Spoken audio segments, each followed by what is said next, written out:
queridos alunos, olá, estudantes, sejam bem-vindos a mais uma aula. Hoje a gente vai falar aí, olha, a respeito do solo, a célula, é isso mesmo. Então, para a gente começar aí a nossa aula, vamos olhar então o título da nossa aula, tá aí na tela para vocês. Do solo à célula, a gente tá, olha, na atividade 1, desenvolvimento 3, e hoje a gente vai falar um pouquinho a respeito do tecido muscular. Só relembrando, gente, o aprofundamento é a cultura do solo, do campo à cidade, a unidade curricular é o indivíduo e o ambiente, e o componente, né, vocês já sabem, tá aí, olha, do solo à célula. Eu sou a professora Priscila e vou acompanhar então vocês nessa jornada aí por dentro do tecido muscular, ok? Então hoje a gente vai falar um pouquinho mais a respeito desse tecido. Relembrando, né? A gente vem falando a respeito de vários tecidos. A gente já falou do epitelial, a gente já falou do conjuntivo e hoje a gente vai falar um pouquinho mais a respeito aí do muscular. Então fiquem com a gente que a gente vai desenvolver um pouquinho mais a respeito desse tecido nessa aula de hoje. E aí, gente, né, para vocês aí também tô apresentando a habilidade. Então tá aí na tela para vocês, olha só, a habilidade do eixo estruturante da nossa aula de hoje, que é selecionar e sistematizar com base em estudos ou pesquisas em fontes confiáveis. Ou seja, né, gente, a gente está então aí desenvolvendo a nossa investigação científica, né? Aliás, esse é um eixo estruturante que vai estar presente na maioria das nossas aulas e também na maioria das aulas que envolvem as ciências da natureza. Então, a gente vai sempre desenvolver, investigar, observar, selecionar dados, selecionar fontes e que essas fontes aí sejam sempre confiáveis, ok? Não se esqueçam disso. E então, gente, a gente está falando aí um pouquinho do nosso eixo estruturante. Vamos então agora para o nosso eixo, né, da habilidade aí do currículo paulista. Na verdade, então tá aí na tela para vocês as habilidades que a gente vai trabalhar hoje. A gente vai ver um pouquinho aí a respeito de como os elementos eles estão presentes na nossa saúde, promovendo então benefícios ou riscos. Então tá aí para vocês, né, a primeira habilidade, que é avaliar os benefícios e os riscos à saúde e ao ambiente, considerando a questão dos elementos químicos. Então vocês vão ver aí que a gente vai trabalhar também bastante a respeito então dos elementos químicos e como esses estão inseridos e qual o papel, na verdade, que esses elementos químicos e esses elementos, né, que estão, esses compostos que estão presentes na natureza, exercem no nosso corpo. Será que eles trazem só benefícios? Será que eles trazem algum risco? Então a gente vai conversar aí um pouquinho a respeito disso. E aí também, né, a gente está trabalhando uma outra habilidade do currículo, que é a analisar os ciclos biogeoquímicos e interpretar os efeitos de fenômenos naturais e da interferência humana. Então, a gente vai trabalhar um pouquinho como esses elementos químicos, além deles serem encontrados então na natureza, como eles estão dispostos no ambiente, como eles se reciclam, né? E como eles então interferem também na nossa saúde. Então, gente, nesse componente a gente vai trabalhar bastante, pelo menos nessas primeiras atividades, a questão aí da composição do nosso corpo, dos elementos químicos, né, dos compostos orgânicos, inorgânicos e onde eles estão presentes no nosso corpo, principalmente falando aí a respeito dos tecidos, ok? Dada então, gente, essa introdução para vocês, né, aqueles recadinhos básicos que a gente sempre fala no início da nossa aula, vamos então fazer agora o nosso momento de retrospectiva, né? Então vamos lembrar então a nossa última aula que a gente desenvolveu com vocês. Tá aí na tela então para vocês a nossa última aula. A gente falou um pouquinho aí, olha, a respeito do tecido conjuntivo. Lembrem-se que a gente falou que no tecido conjuntivo a gente tem uma variedade enorme de células, então podem ser células da corrente sanguínea, por exemplo, então que a gente diz que são células sanguíneas, como podem ser células também do sistema imune, do sistema imunitário, estão presentes então no tecido conjuntivo. Uma coisa importante que a gente precisa lembrar é que esse tecido, ele apresenta muita matriz extracelular. E essa matriz, ela é composta principalmente de fibras, né? E essas fibras podem ser inúmeras, podem ser colágeno, podem ser fibras reticulares, e ela também é composta do que a gente chama de substância fundamental. Nessa substância fundamental, então, você tem aí a composição dela à base de água, meio gelatinosa, uma composição amorfa, mas que preenche muito bem os espaços, né, deixados aí pelas células. Então, né, eu já falei um pouquinho aí a respeito de como se apresenta o tecido conjuntivo. Então, tem uma série aí de células, fibras, substância fundamental e vasos sanguíneos, né? Lembrem-se que a gente falou lá no tecido epitelial que ele em si não apresenta vasos sanguíneos, mas que os vasos sanguíneos estão presentes aí sim no tecido conjuntivo, e é a partir desses vasos sanguíneos que eu tenho o transporte de nutrientes para o tecido epitelial, né? Então aí, gente, a presença no tecido conjuntivo, presença forte de vasos sanguíneos. Uma outra coisa também que a gente falou foi a questão das funções. Então, qual que seria aí a função do tecido conjuntivo? A gente falou também que o tecido conjuntivo exerceria o papel aí na sustentação, na proteção, nutrição, né? Muito bem lembrado a questão aí dos vasos sanguíneos na nutrição, na defesa, principalmente pelas células do sistema imune, e no preenchimento, principalmente aí pelas questões da substância fundamental. Quando a gente fala em sustentação, a gente está falando basicamente das fibras, então a gente tem uma grande quantidade de fibras que podem ser colágeno, que podem ser fibras reticulares, e essas fibras então é o que promovem a sustentação. E a gente fala também de proteção, porque a própria substância fundamental também exerce essa função de barreira, além de preenchimento, mas ela também exerce essa função de barreira, evitando então que micro-organismos ultrapassem ainda mais e cheguem ainda mais profundo no nosso organismo. Então, olha só, gente, a gente deu então uma retrospectiva geral do que, né, a gente falou na nossa última aula. E agora sim, a gente vai entrar propriamente dito no nosso tecido. Então, agora sim a gente vai falar a respeito um pouquinho mais aí do tecido muscular. Então, tá aí na tela para vocês, né? Então, eu vou até usar aqui a nossa lousa, falando aí a respeito do tecido muscular. Vou utilizar aqui o azulzinho para a gente falar uma coisa super importante, né? O tecido muscular, então, ele é importante principalmente porque ele tem uma capacidade de se contrair seguindo estímulos, e também ele responde a um estímulo nervoso. Então, isso que é o mais importante do tecido muscular, essa capacidade, então, de se contrair seguindo então esses estímulos. E uma outra questão importante que eu gostaria aí também de ressaltar para vocês, vai aparecer aí na tela para vocês, é a questão das células. Então, essas células, elas são alongadas, e essas células alongadas, então, elas formam o que a gente chama de fibras musculares. Essas fibras musculares, então, elas estão agrupadas, formando o que a gente chama de feixes musculares. Então, olha só, vou ressaltar aqui para vocês o que é mais importante. Então, aqui, olha, células alongadas, essas células, elas formam fibras, e essas fibras formam feixes. Então, isso daqui eu gostaria de destacar para vocês.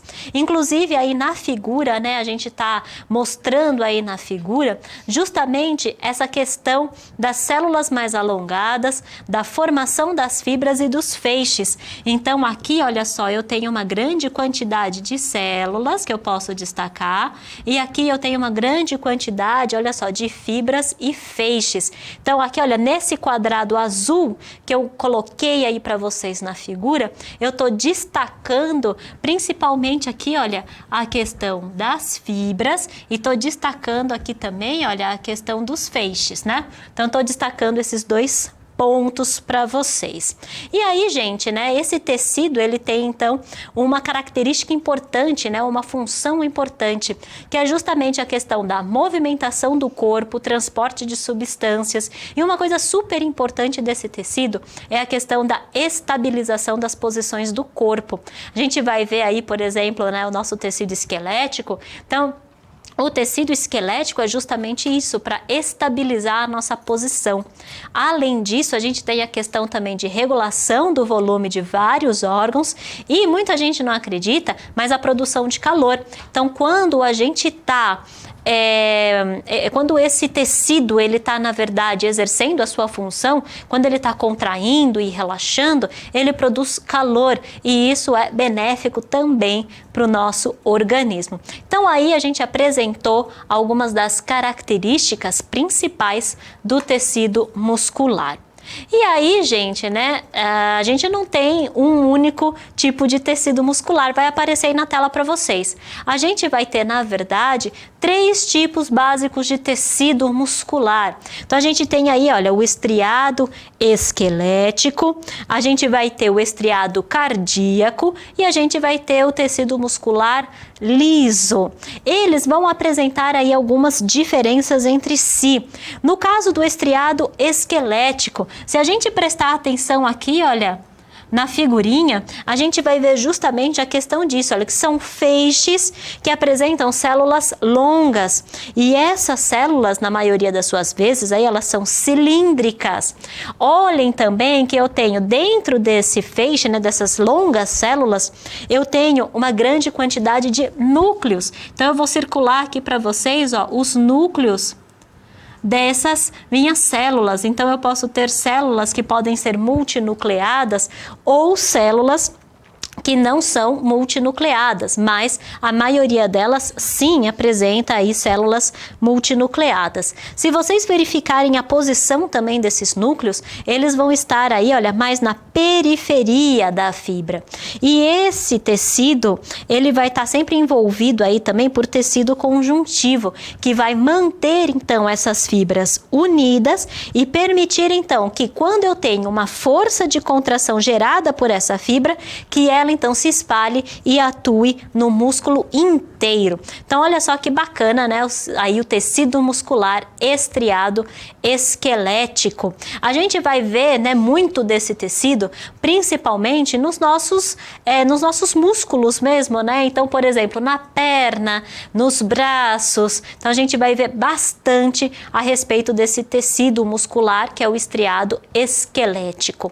Agora, quando a gente fala do estriado cardíaco, aí eu tô falando basicamente do coração. Lembra que cardio, né, vem aí de coração. Então, quando eu falo em tecido muscular estriado cardíaco, eu tenho que lembrar aqui que eu tô falando então do coração, ok? E aí na tela para vocês aparece um pouquinho a respeito das células. A gente tem que destacar também que são células alongadas, ramificadas, que elas se bifurcam e se recombinam de maneira irregular, né? Elas possuem fibras, mas os seus núcleos geralmente estão centralizados. Então, aqui eu posso dizer, olha só, aqui, olha, o núcleo um pouco mais centralizado em relação, por exemplo, ao tecido muscular estriado esquelético.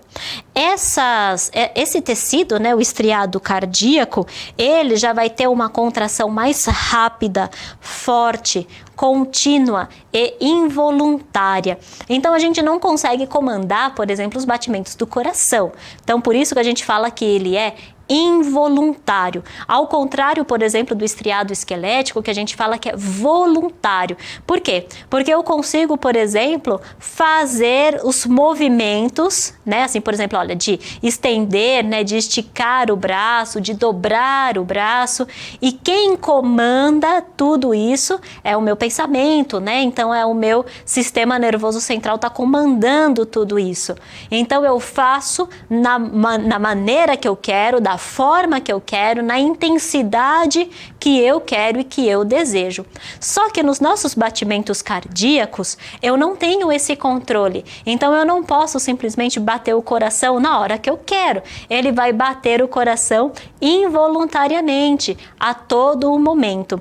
E por que a gente fala que ele é de contração rápida? Justamente porque ele precisa bombear então o sangue, né? Então quando a gente está no tecido muscular estriado, no coração propriamente dito, ele precisa exercer essa contração rápida, porque ele está bombeando o sangue e enviando nutrientes para o resto do corpo. Então, esse tecido, ele não pode parar de funcionar e tem que ser uma contração forte para que o coração, então, envie o sangue para todas as partes do corpo, para que chegue em todas as células do nosso corpo. E também precisa ser rápido, porque se eu não tenho nutriente chegando nas minhas células, as minhas células, então, elas podem se danificar, podem morrer, e aí eu tenho uma perda celular. E aí, gente, a gente vai para o tecido muscular liso, que está aí na tela para vocês também. O tecido muscular liso, ele já apresenta aí, olha, células longas, espessas. Então, olha só que diferença eu tenho aqui, olha, nesse tecido. Eu vou colocar a setinha aqui para vocês. Então, aqui nessas células, se vocês perceberem, são células que são espessas no centro e afiladas nas suas bordas. Então, essas células é característica de músculo liso. Também apresenta aqui, olha, um núcleo central. Então, olha só essa célula aqui, olha, eu estou circulando o núcleo, olha só como fica bem no centro, o núcleo fica no centro, então, dessas células. Então, por isso que eu falo que elas apresentam aí núcleo central. Nesse caso, eles vão ter, né, esse músculo, na verdade, ele vai ter uma contração mais fraca, lenta e involuntária. Esse músculo liso, ele está presente principalmente no interior dos nossos órgãos, como os órgãos do sistema digestório e os órgãos do nosso sistema urinário também, eles estão presentes. Nas mulheres, a gente vê bastante a musculatura lisa nas paredes do útero, né? Então, quando a gente entra lá na época menstrual, então a gente tem essas contrações na parede do útero para fazer, então, a descamação e aí sim para ter a menstruação. Então, aqui, nesse órgão, né, no útero, ele é recoberto então de musculatura lisa para fazer então essa contração de forma involuntária. Não é o meu cérebro que comanda, não é o meu desejo que comanda essa contração, mas o que comanda nesse caso é a minha relação hormonal, ok? Então aí eu tenho, às vezes, né, se eu tenho, na verdade, uma desregulação hormonal, então eu posso ter também uma desregulação nessa contração, né, uterina também, né? Então, quem faz essa regulação na questão do útero, eu estou falando propriamente dito, é a questão hormonal. No nosso sistema digestivo, quem faz essa regulação, vou ter lá uma série de enzimas e vou ter o meu próprio alimento, o bolo alimentar, o quimo e tudo mais, que quando cai ali no sistema digestório, né, o próprio alimento ali, ele ativa as células para que elas exerçam então essa atividade involuntária, ok? E aí, gente, né, falei aí um pouquinho a respeito dos tecidos, e aí vamos focar agora estritamente, primeiro, em um desses tecidos, que é o tecido muscular estriado esquelético. Tá aí na figura para vocês, então, uma fibra, né? Então, esse tecido, como a gente falou anteriormente, ele é composto por fibras musculares. Então, olha só, aqui que eu tô circulando para vocês, olha, é a fibra muscular do músculo. Então, todo esse desenho, tudo isso daqui se refere à fibra muscular. Só que cada uma, essa fibra muscular, ela é formada de vários pedaços, de vários fragmentos, de vários feixes. E esse feixe tá aqui, olha, enquadrado para vocês, é a miofibrila. Então eu posso dizer que várias miofibrilas correspondem a um feixe muscular, a uma fibra muscular, ok? Aqui embaixo, olha só, eu peguei uma miofibrila. Uma miofibrila, ela está formada por diversas proteínas, por diversas bandas, junções, e eu vou destacar duas proteínas principais, que está aqui, olha, a actina e a miosina, essas duas proteínas principais. Essa miofibrila, ela então é formada de diversas unidades. Cada uma dessas unidades que compõem a miofibrila, eu chamo de sarcômero, que é o que eu estou aqui, olha, assinalando para vocês, ok? Então, olha só. Eu tenho diversas unidades, cada uma dessas unidades eu chamo de sarcômero. Então, diversos sarcômeros formam uma miofibrila. Diversas miofibrilas formam uma fibra muscular. Diversas fibras musculares formam os feixes musculares, ok? Então aí essa é a relação de ordem, digamos assim, a organização do tecido muscular. Agora, uma outra coisa que eu gostaria de falar para vocês também é como que acontece então essa relação de contração e relaxamento, que também vai aparecer aí na tela para vocês, ok? Quando eu falo na contração muscular, eu tenho aqui então as minhas unidades, ó, os sarcômeros, que eles estão compostos aqui, olha, por actina, e estão compostos por uma linha, né, uma banda, uma junção que separa, e também eles estão compostos aqui, olha, por miosina. E aí eu tenho então a actina deslizando sobre a miosina. Quando eu tenho então esse deslizamento de actina sobre miosina, eu tenho o que a gente chama aqui, olha, de contração muscular. Então a actina se aproxima aqui, olha, dessa banda aqui, olha, que a gente chama de banda M. Ou ainda a actina se aproxima, o que a gente chama aqui, olha, dessa zona, que é a zona H. Ok? Agora, quando eu tenho relaxamento, eu também tenho a actina que desliza pela miosina, só que no relaxamento, a actina, se vocês estão vendo, olha, ela volta, a actina aqui, olha, ela volta para como ela era anteriormente, ok? Então, se aqui na contração muscular ela se aproximou da linha M, no relaxamento ela se distancia. Então, aí eu digo que nesse momento eu tenho o relaxamento muscular. Ok? Então aí, gente, é como acontece mais ou menos a questão da contração. Movimentação da actina sobre a miosina, que se aproxima do centro. Se a actina se aproxima do centro, eu tenho a contração. Se a actina, ela, se distancia do centro, eu tenho o relaxamento muscular, ok? E aí depois vocês vão ver, quando vocês forem pesquisar, que aí a gente vai ter uma série de elementos químicos relacionados com essa questão aí da actina e miosina e de como que acontece essa contração e relaxamento muscular, ok? Mas aí a gente vai ver um pouquinho mais pra frente. E aí, gente, vamos então para o tecido muscular cardíaco. Nesse caso, o que eu quero destacar para vocês? Eu quero destacar uma coisinha, que é aqui, olha, esses discos intercalares. Aqui, olha, os discos intercalares, na verdade, eles estão posicionados aqui, tá, gente? Olha, nesse quadradinho que eu tô fazendo aqui com a caneta, ok? Aqui sim estão, olha, os discos intercalares, tá? Esses discos intercalares, eles seriam então junções especializadas que fazem então esse contato de célula para célula vizinha.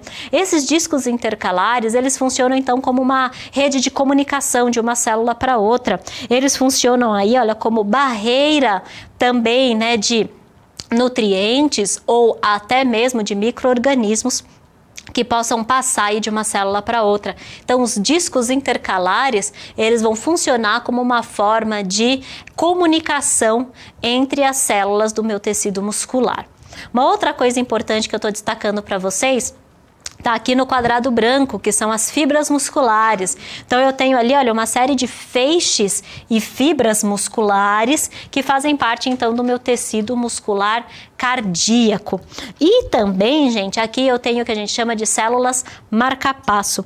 Essas células são células especializadas que elas são capazes de gerar estímulos elétricos por si só e aí de forma ordenada. E aí essas células marca-passo, muitas vezes, elas que ditam o ritmo da batida do coração. Então, elas mesmas se autoestimulam, elas mesmas geram os seus próprios estímulos e isso se propaga pelas células vizinhas ali do coração, ditando o ritmo então do batimento cardíaco, ok? Então aí, gente, né, de maneira geral, como é o tecido muscular cardíaco para vocês, ok? Destacando então os discos intercalares e as células marca-passo. Uma outra coisa também, olha, que eu gostaria de mostrar para vocês é o tecido muscular liso, que aí eu gostaria de mostrar para vocês onde estão as fibras musculares. Então estão aí na setinha, olha, onde estão as fibras musculares. Estão vendo esse quadrado ali em vermelho, com a seta vermelha? Ali então estão as fibras musculares. Já aqui, olha, onde estão esses círculos, né? E em branco, eu estou aí apresentando para vocês o núcleo da célula. Então aí, o tecido muscular liso, como a gente já falou anteriormente, né? A contração desse tecido é simultânea.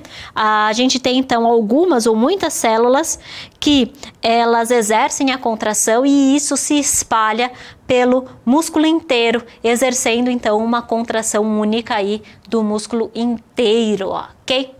E aí, gente, né, não mais do que isso, a gente vai para o nosso momento da interação. Na verdade, esse momento é o momento que a gente tem de discutir, de gerar aí para vocês uma questão norteadora, para que vocês aí que estejam nos assistindo possam então aprofundar nas pesquisas. Aqui então a gente dá o primeiro passo, né? Então aqui a gente informa para vocês um primeiro momento, a gente dá um geralzão, então aqui eu dei, né, de maneira geral como que é o tecido muscular, falei para vocês de maneira geral como que acontece, falei para vocês de alguns funcionamentos, só que é na questão norteadora onde vocês vão realmente aprofundar aí a questão do tecido muscular.